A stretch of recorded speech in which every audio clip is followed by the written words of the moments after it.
الحمد لله كفى وسلام على عباده الذين اصطفى أما بعد فأعوذ بالله من الشيطان الرجيم بسم الله الرحمن الرحيم وأتموا الحج والعمرة لله وقال في موضع آخر إن أول بيت وضع للناس للذي ببكة مباركا وهدى للعالمين فيه آيات بينات مقام إبراهيم ومن دخله كان آمنا ولله على الناس حج البيت من استطاع إليه سبيلا ومن كفر فإن الله غني عن العالمين وكما ورد في الحديث قال النبي صلى الله عليه وسلم الحج المبرور ليس له جزاء إلا الجنة أو كما قال النبي صلى الله عليه وسلم وقال في موضع آخر من زارني بعد وفاتي فكأنما زارني في حياتي ومن زار قبري وجبت له شفاعتي يوم القيامة أو كما قال النبي صلى الله عليه وسلم. قابل احترام دینی بھائی اور عزیزوں، گزشتہ ایک ماہ سے حج اور حج کے ارکان اور حج کے مناسک اور عمرہ اور کعبۃ اللہ اور مدینہ منورہ اور مکہ معظمہ کے متعلق کچھ اہم باتیں قرآن و حدیث کی روشنی بیان کی جا رہی تھی۔ آج بھی اسی کا تتمہ اور تکمیلے کے طور پر کچھ گزارشات اور کچھ باتیں عرض کی جائیں گی۔ اللہ تعالیٰ سے دعا ہے کہ اللہ تعالیٰ ہم تمام کے لیے حرمین شریفین کا سفر آسان فرمائے۔ جو آدمی حج کے لیے جاتا ہے وہ اللہ تبارک و تعالیٰ کے تجلی کا اور انوار کا اور برکات کا مرکز بیت اللہ دیکھ آتا ہے۔ ساتھ ہی ساتھ حضرت ابراہیم علیہ السلام، حضرت اسماعیل علیہ السلام اور بی بی ہاجرہ اور حضور پاک صلی اللہ علیہ وسلم کی متعدد یادگاریں وہاں پر موجود ہیں، جس کو دیکھ آتا ہے، جس سے طبیعت کو ایک لذت محسوس ہوتی ہے اور ایمان میں تازگی آتی ہے۔ حج کے بعد آدمی مدینہ منورہ جاتا ہے اور وہاں جانے کے بعد حضور پاک صلی اللہ علیہ وسلم کا روضہ مبارک، حضور کی مسجد نبوی اور وہ مقام جہاں پر سب سے پہلے جمعے کی نماز ادا کی گئی، اور وہ مقام جہاں پر حضور صلی اللہ علیہ وسلم نے ایک نماز دو قبلوں کی طرف رخ کر کے پڑھی، جس کو مسجد ذوالقبلتین کہا جاتا ہے۔ حضور کی گلیاں، حضور کا مکان اور ریاض الجنہ اور حضور کا ممبر، یہ ساری چیزیں دیکھ کر آدمی کو ایک قسم ایمانی لذت محسوس ہوتی ہے اور ایمان تازہ ہوتا ہے۔ محترم بزرگوں اور دوستوں، کہ حج کے دنوں میں سب سے اہم دن جو ہے وہ ہے عرفے کا دن۔ گزشتہ میں نے اس کو بتلایا تھا کہ سب سے زیادہ شیطان اس دن مایوس ہو جاتا ہے۔ حدیث شریف میں ہے کہ شیطان اس دن اپنے سر پر مٹی ڈال کر رونا شروع کر دیتا ہے کہ اس کی زندگی بھر کی کمائی اس دن ختم ہو جاتی ہے۔ حدیث شریف کے اندر ہے، نبی کریم صلی اللہ علیہ وسلم فرماتے ہیں کہ عرفے کے دن 9 ذی الحجہ کو زمین میں جتنے ذرات ہیں ان ذرات کے بقدر، پانی کے قطروں کے برابر پوری دنیا میں جتنے درخت ہیں ان تمام درختوں کے پتوں کے برابر بھی اگر کسی کے گناہ ہو اللہ پاک سب کو معاف کر دیتے ہیں۔ تو شیطان اس دن بہت زیادہ واویلا مچاتا ہے، روتا ہے اور اپنے سر پر مٹی ڈالتا ہے۔ یعنی کتنی محنت کی اس کو بہکانے کے لیے، اس کو برگلانے کے لیے، اس کو گناہوں میں مبتلا کرنے کے لیے، اس کو راہ راست سے ہٹانے کے لیے، اس کو برائیوں میں پھنسانے کے لیے آج عرفے کے دن کیا وہ یہاں حاضر ہو گیا، میری زندگی بھر کی ساری کمائی ختم ہو گئی۔ بہت روتا ہے۔ اس لیے حجاج کرام کے لیے عرفے کا دن بڑا اہم دن کہلاتا ہے، اور وہاں پہنچ کر حجاج کرام جو ہے 3 دن تک جمرات کو کنکریاں مارتے ہیں۔ جمرات کو کنکریاں مارنے کا مطلب یہ ہے کہ میدان مینا کے اندر 3 بڑے بڑے ستون بنے ہوئے ہیں جن کو جمرات کہا جاتا ہے۔ جمرے اولا، جمرے وسطی، اس قسم کی 3 بڑے بڑے جمرات بنے ہوئے ہیں۔ عام طور پر لوگ انہیں شیطان کہتے ہیں، نہ وہ پلر شیطان ہے نہ وہاں شیطان آج بیٹھا ہوا ہے، بلکہ حضرت ابراہیم علیہ السلام کے زمانے میں جب اللہ تبارک و تعالیٰ نے ابراہیم علیہ السلام کو حکم دیا تھا، خواب کے ذریعے سے بتلایا تھا کہ وہ اپنے بیٹے کو ذبح کریں یا ذبح کر رہے ہیں، تو حضرت ابراہیم علیہ السلام اپنے خواب کو عملی جامہ پہنانے کے لیے اپنے بیٹے کو لے کر قربان گاہ کی طرف جاتے ہیں، تو 3 مقامات پر شیطان ابراہیم علیہ السلام کے لیے رکاوٹ بنتا ہے کہ آج وہ قربانی کر کے اپنے بیٹے کی اللہ کی خوشنودی حاصل نہ کر سکے۔ تو جن 3 مقامات پر وہ ایک بڑے جثے کی شکل میں سامنے آ کر کھڑا ہو گیا تھا، اور حضرت جبرائیل حاضر ہو گئے تھے، کہا تھا کہ ابراہیم یہ شیطان ہے جو آپ کے اس مبارک عمل میں، قربانی کے عمل میں رکاوٹ بننا چاہتا ہے، اس کو 7 کنکریاں ماریے، یہ دفع ہو جائے گا۔ چنانچہ ابراہیم علیہ السلام نے ان 3 مقامات پر شیطان کو کنکریاں ماری، جس کو دفع ہو گیا تھا، وہ سامنے سے ہٹ گیا تھا۔ وہ 3 مقامات پر آج بڑے بڑے ستون بنائے گئے ہیں جن کو جمرات کہا جاتا ہے، عوام اس کو شیطان کہتے ہیں۔ 3 دن تک ایک ایک جمرے کے اوپر 7 کنکریاں مارنا پڑتی ہیں۔ گویا کہ ایک دن کی کنکریاں جو ہے کتنی ہو جاتی ہیں وہ، اور یہ کنکریاں چن کر لانا پڑتا ہے مزدلفہ کے میدان سے، اور باضابطہ وہاں پر یہ انتظام ہے کہ بڑے بڑے ٹرکوں کے ذریعے سے وہاں کنکریاں لا کر ڈالی جاتی ہیں مزدلفہ کے میدان کے اندر، اور وہاں سے 70 کنکریاں ایک ایک حاجی اٹھا کر لاتا ہے، اور 3 دن تک یہاں پر شیطان کو کنکریاں مارتا ہے۔ لیکن لاکھوں حجاج کرام ہمارے ملک سے کچھ اس مرتبہ جو ہے 1,75,000 حاجی حج کو جا رہے ہیں ہندوستان سے، تو 1,75,000 حاجیوں کے 3 دن کے 7 کنکریاں کتنی ہو جاتی، اور پورے دنیا بھر کے حاجی 1 کروڑ کے لگ بھگ ہو جاتے ہیں، تو اتنا بڑا مجمع 3 دن تک ان شیطانوں پر کنکریاں مارتا ہے، تو کتنے ٹرک بھر کے وہاں سے کنکریاں نکلنا چاہیے۔ لیکن جہاں پر کنکری ماری جاتی ہے لاکھوں لوگ کنکریاں مارتے ہیں، لیکن وہاں پر نہ کنکریاں جمع نظر آتی ہیں، نہ وہاں سے کنکریوں کو ہٹانے کا کوئی حکومت کی طرف سے کوئی انتظام نہیں ہے کہ جاتی کہاں ہے وہ کنکری، وہ جاتی ہی اللہ کے پاس۔ جن لوگوں کا حج قبول ہو جاتا ہے، اللہ تعالیٰ جن کے حج کو قبول کر لیتے ہیں، تو ان کی کنکریاں بھی وہاں ماری ہوئی کنکریاں اٹھا دی جاتی ہیں، بہت کم 2 چند ٹوکریاں وہاں پر کنکریاں پڑی نظر آتی۔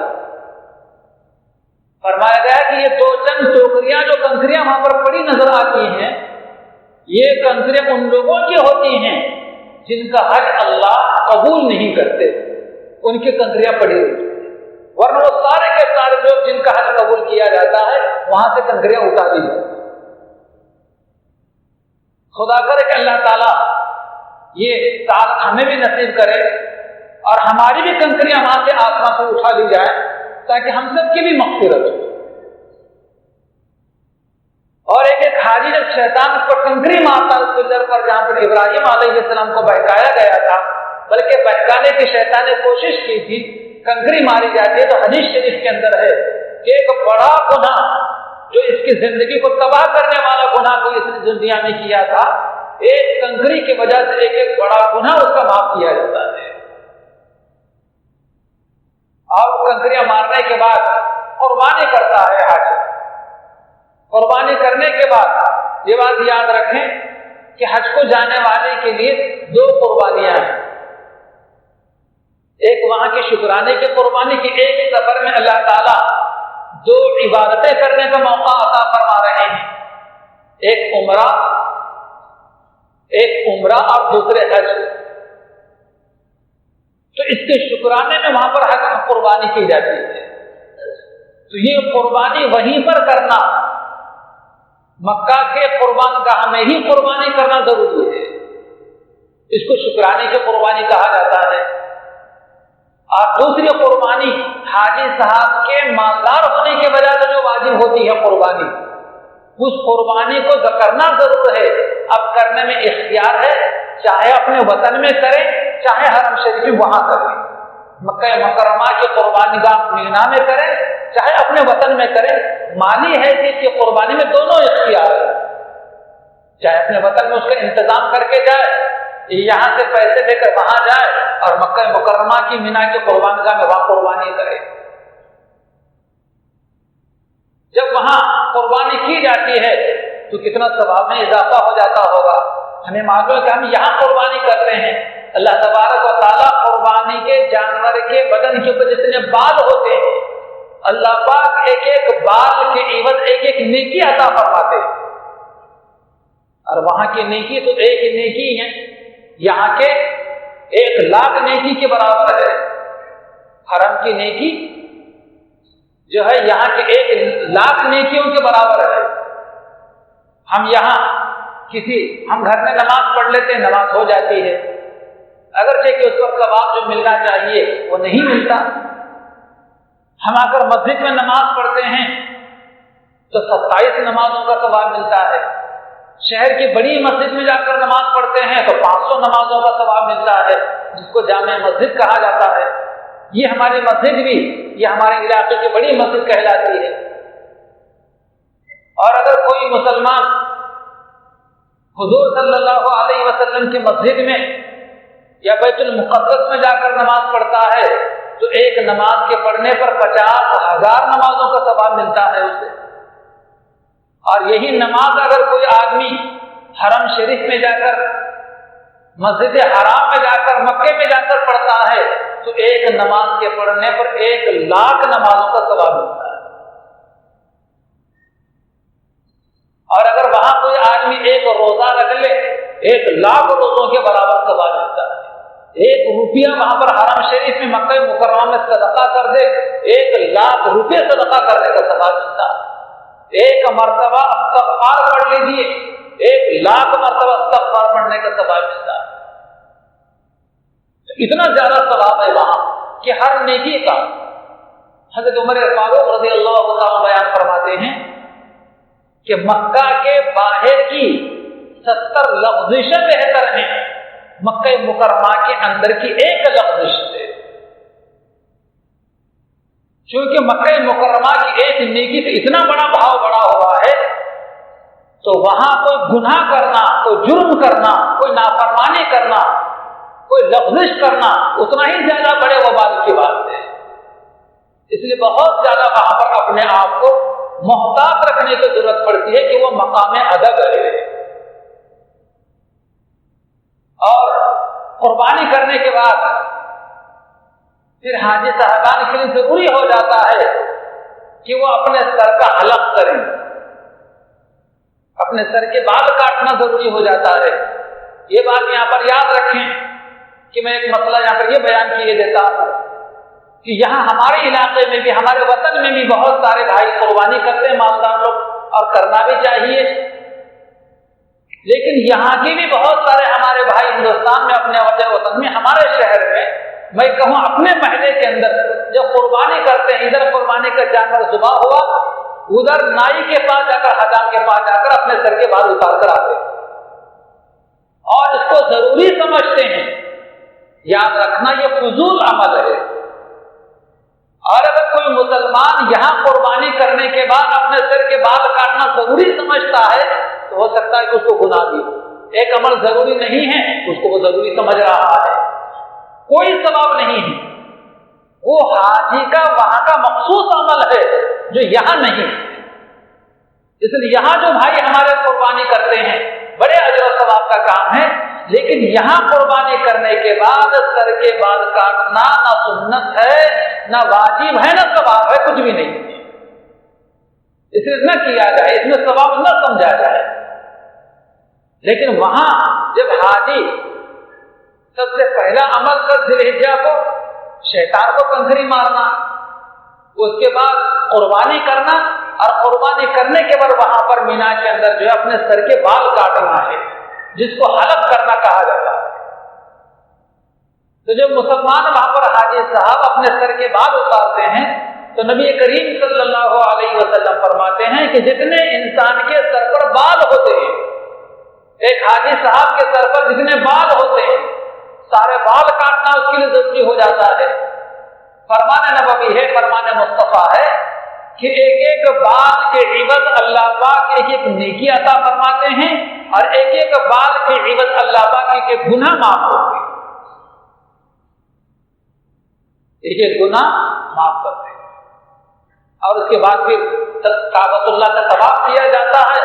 تو حاجی جب 10 ذی الحجہ کو حج کا طواف, جس کو طواف زیارت کہا جاتا ہے, تو بالکل گناہوں سے پاک و صاف ہو کر کعبۃ اللہ کا طواف کرتا ہے, بالکل گناہوں سے پاک ہوتا ہے. یہ حج کی سعادت ہے, بڑا مقام ادب ہے, بڑا احترام کا مقام ہے. وہ علاقے بلخ کے ایک بہت بڑے بزرگ جو اپنے زمانے کے بہت بڑے مسلم بادشاہ تھے, آپ نے سنا ہوگا نام ابراہیم ابن ادہم. بڑی حکومت, بڑا دبدبا تھا ان کا, اور بڑا عدل انصاف یہ کیا کرتے تھے. لیکن بعد میں ایسا ہوا کہ اللہ کے خاطر اور اللہ کے خوشنودی کے خاطر, اللہ کی بندگی کے خاطر, مقصد حیات پر عمل کرنے کے خاطر انہیں بادشاہ کو ٹھوکر مار لی. ایک غریبی اور فقیری کا لباس پہن کر اللہ اللہ کرتے رہے. حج کی توفیق ہوئی تو ان کے واقعات میں یہ بات لکھی ہوئی ہے کہ اپنے گھر سے نکلے حج کرنے کے لیے, وہ علاقے بلخ سے, تو شہر کے باہر نکلنے کے بعد ابراہیم ابن ادہم ایک قدم اٹھاتے تھے, رک جاتے تھے, 2 رکعت نماز پڑھتے تھے, اللہ سے دعائیں مغفرت کرتے تھے, دوسرا قدم اٹھاتے تھے, دوسرا قدم اٹھانے کے بعد رک جاتے تھے, 2 رکعت نماز پڑھتے تھے, اللہ سے دعا کرتے تھے, تیسرا قدم اٹھاتے تھے.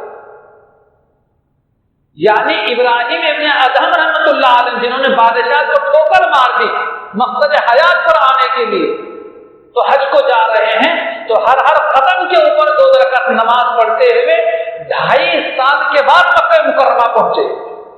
2.5 سال کے بعد, اور مکہ مکرمہ پہنچنے کے بعد کعبۃ اللہ کا طواف کیا, اور کعبۃ اللہ کا طواف کرنے کے بعد مقام ابراہیم کے پاس آ کر 2 رکعت نماز پڑھی, اور نماز پڑھنے کے بعد اپنا طواف اور اپنی دعا کی قبولیت کے لیے اللہ سے دعا کر رہے ہیں کہ اللہ اس کو قبول کر. نگاہ اٹھا کر دیکھ رہے ہیں کہ ایک بوڑھی عورت کعبۃ اللہ کا طواف کر رہی ہے, اور خانے کعبہ کے اوپر جو انوار و برکات کی بارش ہوتی ہے وہ انوار و برکات ساری کے ساری جو بوڑھی عورت کے اوپر برس رہی ہے. ابراہیم ابن ادہم رحمۃ اللہ علیہ کی حیرت کی انتہا نہ رہی. ابراہیم ابن ادہم رحمۃ اللہ پوچھا کہ بڑی بھی آپ کون ہو, کہاں سے آئی ہو, اور کون سا مبارک عمل تم کرتی ہو جس کی وجہ سے کعبۃ اللہ کے ساری رحمتیں جو کعبۃ اللہ پر برسنے والی تم پر بھی برس رہی ہیں. تو اس بوڑھی خاتون نے کہا کہ ابراہیم میں رابعہ بصریہ. اس بوڑھی عورت نے کہا ایک بصرہ شہر کے اندر رابعہ نامی عورت تھی, بڑی پاکہ, بڑی عابدہ, بڑی زاہدہ, بڑی شریعت و سنت کی پابند خاتون تھی. بڑے مشہور واقعات ہیں ان کی. اور کسی عابدہ زاہدہ خاتون کو اگر کسی نیک خاتون سے تشبیہ دینا ہوتا ہے تو اللہ والے رابعہ بصریہ سے تشبیہ دیتے ہیں. بڑی پارسا فرق. ابراہیم ابن ادم نے پوچھا کہ تمہارا کون سا مبارک عمل ہے کہ کعبۃ اللہ کی ساری انوار و برکات اور رحمت برکتیں تم پر بھی برس رہی ہیں, تم کون سا عمل کرتی ہو؟ تو اس بوڑھی خاتون رابعہ بصری نے کہا کہ ابراہیم تم سرے نیاز لے کر یہاں آئے ہو اور میں دل نیاز لے کر یہاں آئی ہوں. تم اپنے پلکوں کو جھکا کر اور اپنے پیشانی کو زمین پر ٹکا کر یہاں آئے ہو اور میں اپنے دل کو جھکا کر یہاں آئی ہوں. یہ مقام ادب ہے. جو جتنا زیادہ یہاں ادب اور احترام کا معاملہ کرتا ہے اللہ کے طرف اتنا ہی زیادہ اس کا استقبال ہوتا ہے, اس کو نوازا جاتا ہے اور اس کو بڑا مرتبہ عطا کیا جاتا ہے. اس لیے ہر حج کو جانے والے کو چاہیے کہ ادب احترام ملحوظ رکھیں. خاص طور پر وہاں جانے کے بعد اپنی زبان کو قابو میں رکھنے کی ضرورت ہوتی ہے اور اپنی نگاہوں کو قابو میں رکھنے کی ضرورت ہوتی ہے. اس لیے کہ بھیڑ اتنی ہوتی ہے کہ جدھر دیکھو انسانوں کا سمندر نظر آتا ہے. کوئی نہ کوئی بات پیش آ ہی جاتی ہے, لیکن صبر سے کام لیا جائے, اپنے زبان کو قابو میں رکھا جائے, اور اگر زبان بے قابو ہو کر چل گئی تو سمجھنا چاہیے کہ ایسا نہ ہو کہ شیطان کے پاس. اور دوسرے نگاہوں کو بھی قابو میں رکھنا ضروری ہوتا ہے. اس لیے کہ آج ہمارے پر ہماری بہنیں خواتین نقاب پہنتی ہیں, چہرہ نظر نہیں آتا جب خواتین گھر کے باہر نکلتی ہیں, لیکن وہاں حج کے دوران مردوں کے لیے جیسے سر اور چہرے کو کپڑا لگانا منع ہے, عورت کو بھی اپنا چہرہ ڈھانکنا منع ہے, وہ بھی اپنے چہرے پر نقاب نہیں رکھ سکتی. اس کے باوجود چاہے بائیں دائیں کوئی خاتون ہو, چاہے آگے پیچھے کوئی خاتون ہو, خبردار ہماری نگاہ کسی خاتون کے اوپر ہو, اپنی نظریں نیچے جھکا کر اپنے کام میں مصروف رہنا چاہیے. نہ کہ کسی کو جھانک پھانک کرے اور نگاہوں سے لذتیں اٹھانا شروع کرے. وہاں جانے کے بعد اپنی نگاہوں کی حفاظت بھی بہت ضروری ہو جاتی ہے. حج بڑی اونچی عبادت ہے, اور حج کی وجہ سے اللہ تبارک و تعالیٰ پچھلے سارے گناہوں کو معاف کر دیتے ہیں. اور حاجی اپنے گھر آتا ہے تو ایسے آتا ہے جیسے کہ ماں کے پیٹ سے دنیا میں بچہ بے گناہ ہو کر آیا تھا. اب آنے کے بعد بھی حاجی صاحب کو چاہیے کہ اپنی زندگی بھی صاف ستھری رکھنے کی کوشش کرے. ایسی زندگی گزارے حج سے آنے کے بعد کہ حاجی صاحب کی زندگی کا اثر دوسروں پر پڑے, متاثر کن زندگی دوسروں کے لیے ہونا چاہیے. لیکن عجیب و غریب بات ہے کہ متعدد لوگ ہر سال حج کو جاتے ہیں, لیکن کتنے ہی حاجی صاحبان کو دیکھا جاتا ہے کہ آنے کے بعد جیسے تھے ویسے ہوتے. جو گالی دینے کے مزاج تھا وہی مزاج گالی گلوچ کرنے کا, داڑھی کاٹنے کا پہلے بھی مزاج تھا, آنے کے بعد بھی داڑھی کاٹنے کا مزاج. گویا کہ پہچان ہی نہیں سکتے کہ حاجی صاحب یہ کون نہیں ہے. متاثر کن زندگی ہونا چاہیے. گویا کہ حج کا سفر اس کو موت یاد دلاتا ہے, اپنی قبر یاد دلاتا ہے. ایک مرنے والے میت کو, مردے کو جو کفن پہنایا جاتا ہے, اسی قسم کے دو کفنوں کے مطابق دو چادریں اوڑھ کر اپنے گھر سے جاتا ہے. اب دوبارہ اسے دنیا کی حوث نظر نہیں آنا چاہیے, بلکہ اللہ کے رسول اپنی قبر, اپنی آخرت, عالم برزخ, عالم قیامت, جنت, وہی اس کی لو ہونا چاہیے. زندگی گزارنے سے کوئی منع نہیں کرتا. کمائیے, شریعت و سنت کے مطابق کمائیے, بولیے, سچ بولیے, اپنوں میں رہیے, اوروں میں رہیے, گھر میں رہیے, گھر کے باہر رہیے, بازار میں رہیے, دکان میں رہیے, لیکن اپنی زبان کو قابو میں رکھیے, اپنے معاملات صاف ستھرے رکھیے, معاملات اچھے رکھیے, کسی کو دھوکہ مت دیجیے. اور حاجی صاحب کہلوانے کے لیے حج کو مت جائیے. کتنے لوگ آتے ہیں, مجھے متعدد مرتبہ لوگوں کا نام لکھنے کی نوبت آتی ہے. لکھیے حاجی عبدالرزاق صاحب, لکھیے حاجی شیخ عمر صاحب, لکھیے حاجی عبداللہ صاحب کہ ماں کے پیٹ سے حاجی بن کر دنیا میں آئے تھے آپ. حاجی کہلوانے کا شوق نہیں ہونا چاہیے. ہاں اگر کوئی ہمیں حاجی کہتا ہے تو ٹھیک ہے کہنے دیجیے، لیکن آپ کی زبان سے نہیں نکلنا چاہیے کہ میں حاجی. لیکن متعدد لوگ جو ہے جب نام لکھواتے کہیں تو اپنے نام کے ساتھ حاجی لکھواتے ریاکاری ہے، دکھلاوا ہے. اور جو لوگ دکھلاوے کے لیے کوئی نیک کام کرے، کتنا ہی بڑا کیوں کام نہ ہو، قیامت میں اللہ تعالیٰ فرمائے کہ بندے تو نے جن کو بتلانے کے لیے یہ نیک عمل کیا تھا، جا انہیں سے جا کر ثواب لے لے، میرے پاس تیرے کوئی ثواب نہیں ہے. اللہ فرمائیں گے میرے پاس تیرے لیے کوئی اجر و ثواب نہیں ہے، جن کو بتلانے کے لیے تو نے نیک عمل کیا تھا جا انہیں سے لے لے.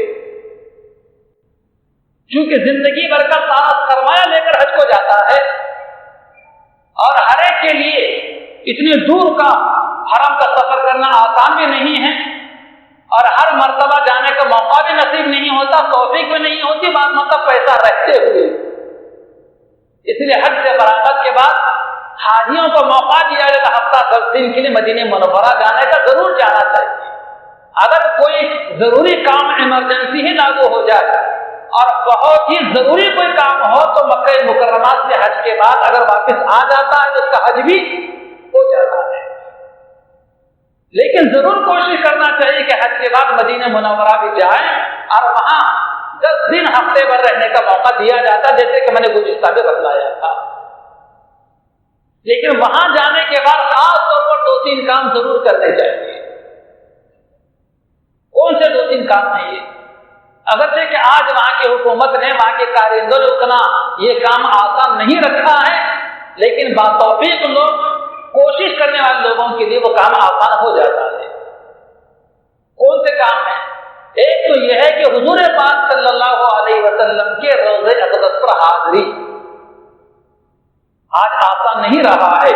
باضابطہ حکومت سے موبائل کے اوپر اجازت لینی پڑتی ہے، اور وہاں کا شرطی پولیس والے کو کہا جاتا ہے آپ کے موبائل پر حکومت کی طرف سے اجازت دے کر ہی آپ کو اندر چھوڑتا ہے، ورنہ آپ جا نہیں سکتے. یہ 2-3 سال سے ایسا مطلب پہلے ایسا نہیں تھا. تو وہاں جائیں تو وہ مقام ادب ہے، لیکن وہاں جانے کے بعد لوگ اس قدر بدتمیزی کرتے ہیں، اس قدر بے ادبی کرتے ہیں کہ الامان والحفیظ، کہ جیسے حضور پاک علیہ السلام کی قبر مبارک کی جاری نظر آتی ہے فوراً جیسے موبائل نکال کر شوٹنگ شروع کر دیتا ہے. جس پیغمبر نے یہ فرمایا کہ قیامت کے دن سب سے سخت عذاب اگر کسی کو ہوگا تو تصویر اتارنے والے کو ہوگا. بخاری شریف کی حدیث ہے، میں فرمان نبوی سناتا ہوں، آپ کو استفادہ ہوگا. ان اشد الناس عذابا یوم القیامت المصورون، قیامت کے دن سب سے سخت عذاب اگر کسی کو ہوگا تو تصویر کشی کرنے والے کو ہوگا. اور وہ روضہ رسول پر پہنچ کر بالکل فوٹو اتار رہا ہے، کس قدر شرم کی بات ہے. اس لیے حج کو جانے والوں کو چاہیے کہ اپنے موبائل کو قابو میں رکھیں. یہاں پر بلا وجہ اس کی فوٹو اتارتے، یہاں بھی بات لوگ نظر آتے ہیں. کوئی مر رہا ہے، ایکسیڈنٹ ہو گیا ہے، اس کو بچانے کے بجائے پر شوٹنگ پہلے کرے گا. لا حول ولا قوت الا باللہ. ارے مرنے والے کی جان بچائی جائے، اسے چند قطرے پہلے پانی پلایا جائے، اس کے لیے دوا دارو کا انتظام کیا جائے، جتنا ہو سکے جلدی سے اسے دواخانہ پہنچایا جائے، لیکن کوئی اس کے قریب نہیں جاتا. 10-5 لوگ برابر ویڈیو بناتے نظر آئے. ان عادتوں سے اپنے آپ کو بچانے کی ضرورت ہے. بلا وجہ کے کوئی وجہ نہیں، خامخواہ کے اگر فوٹو اور تصویر کشی کی جاتی ہے تو قیامت کے ایسے لوگوں کو سب سے سخت عذاب ہوگا. بہرحال میں یہ کہہ رہا تھا کہ روضہ رسول کی زیارت، حضور پاک علیہ السلام کا فرمان ہے من زارنی بعد موتی فکأنما زارنی فی حیاتی. فرمان مصطفیٰ ہے. حضور علیہ السلام فرماتے ہیں کہ جس نے میرے انتقال کے بعد میرے قبر کی زیارت کی، یعنی میری زیارت کی، گویا اس نے زندگی میں میری زیارت کی. ہم جا کر حضور کے روضے مبارک کو دیکھ کر آتے ہیں تو گویا کہ ایسا ہے حضور فرماتے جیسے کہ ہم نے حضور کی زندگی میں حضور کو دیکھا. تو اس لیے دل بھر کر حضور پاک علیہ السلام کے روضے کی جانب اور حضور کے روضے کو, قبر مبارک کو دل بھر کر دیکھنا چاہیے بجائے ویڈیو شوٹنگ کرنے کے. اور دوسری چیز اسی حدیث مبارکہ کا حصہ, من زارا قبری وجبت لہو شفاعتی یوم القیامہ, کہ جس نے میرے قبر کی زیارت کی تو اس کے لیے قیامت کے دن میری شفاعت واجب ہو جائے گی. کتنی بڑی بات ہے. یہ دو فرمان مصطفیٰ سننے کے بعد ہر مسلمان کی دلی خواہش ہوتی کہ میں سب سے پہلے مدینہ منورہ پہنچوں اور روضے رسول کی زیارت کر کے میں اپنی آخرت کو سدھاروں. لیکن جن لوگوں کو اللہ پاک توفیق دے رہے ہیں اور جو انسان جا رہے ہیں ان چیزوں کا لحاظ کرنے کی ان کو ضرورت ہے. یہ مقام ادب ہے. اور وہاں جائیں تو حضور پاک علیہ السلام کو سلام کریں, السلام علیکہ یا رسول اللہ. حدیث شریف میں ہے کہ حضور جواب دیتے ہیں. کیوں جواب دیتے ہیں؟ اس لیے کہ حضور اپنے قبر مبارک میں زندہ ہیں, ان کو رزق دیا جاتا ہے.